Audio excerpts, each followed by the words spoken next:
You've done this before.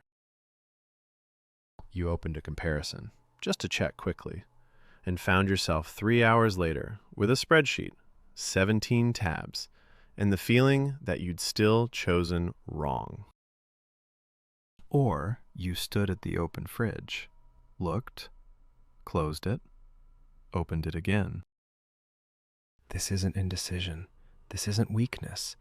This is your brain at the end of a long day.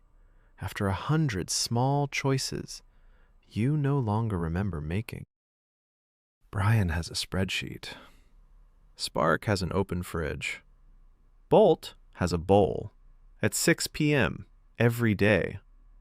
Let's see, who handled it better? 2 options. I'll just compare the specs. I don't know what to eat.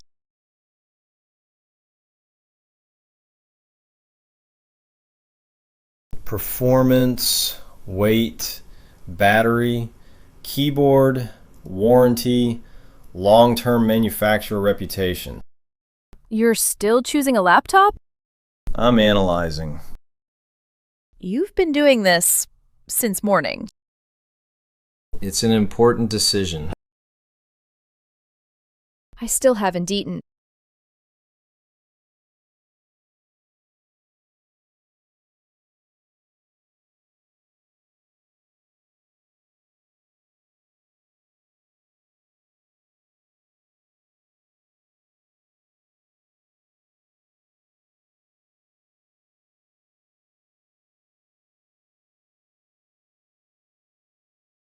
Five hours. I ordered the same pasta as yesterday.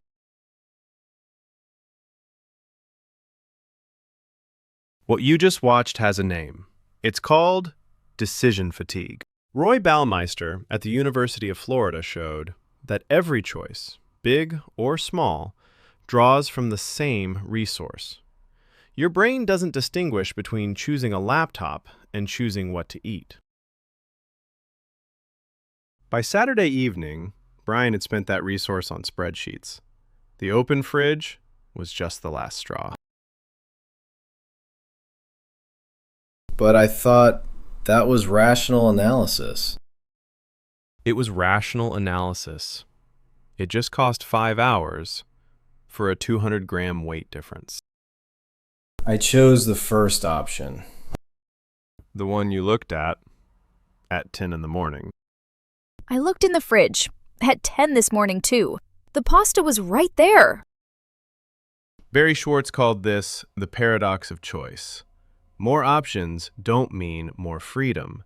They mean more doubt and less satisfaction with whatever you choose. A maximizer is someone who needs to find the best possible option. Not a good option, not a great option, the best. The problem is, the best option is always one click away. So maximizers keep looking, and looking, and looking. Schwartz found that maximizers make better decisions on paper and feel worse about them, because somewhere out there is the option they didn't choose. A satisficer does something different. They decide in advance what good enough looks like. And when they find it, they stop. Not because they settled, because they decided. Satisficers are, on average, happier. They spend less time choosing, less time second-guessing, and more time actually using what they chose. You know one perfect satisficer. He's been asleep for the last 3 hours.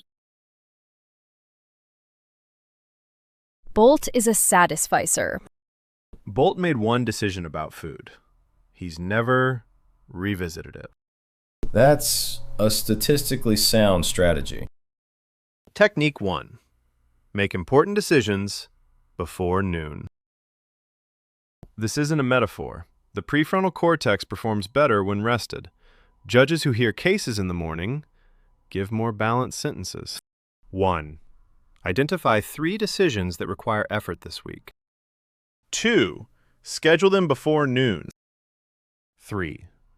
Everything else after. I started the analysis at 10 in the morning. That was correct. Yes, but you didn't need to continue for 5 hours. I should have set a time limit.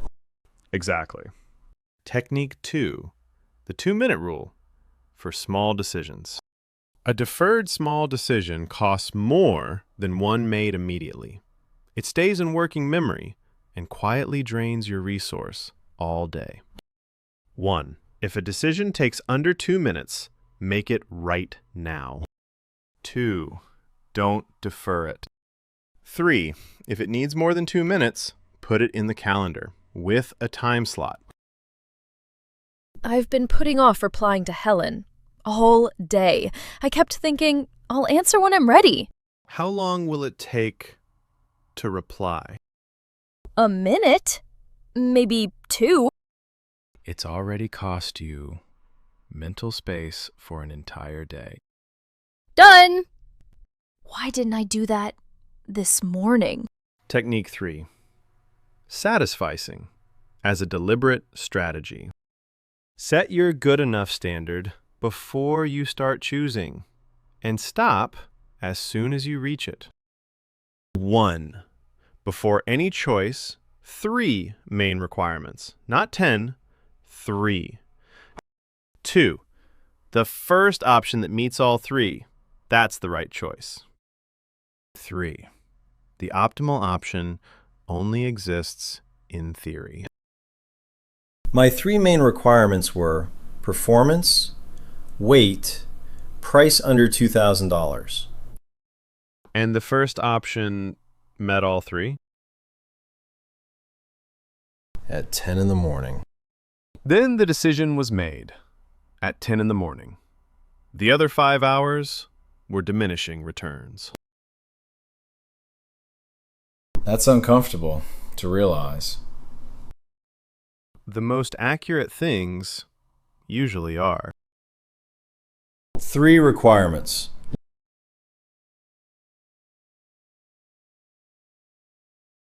You already chose? 5 minutes ago. The same one as yesterday? The same one as Saturday at 10 in the morning. I know what I'm eating all week. That's strangely satisfying. Reducing cognitive load on recurring decisions frees up resources for non-recurring ones. Bolt's been doing this his whole life. Bolt is an optimized system. Bolt is a happy dog. Your brain isn't broken. It just has a finite resource and an infinite number of things that want to spend it. Decision fatigue isn't about laziness. It's not about indecision. It's about architecture. It's about spending your morning clarity on 5 hours of laptop comparison and having nothing left for a simple email by evening. Your brain has a battery. Now you know how not to waste it.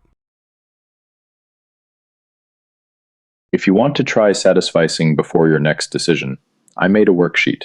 Free. Link is below. Brian filled it with a 40-row table. Spark wrote 3 words. Bolt looked at it and went to sleep. Are you a maximizer, searching for the best and still second-guessing yourself?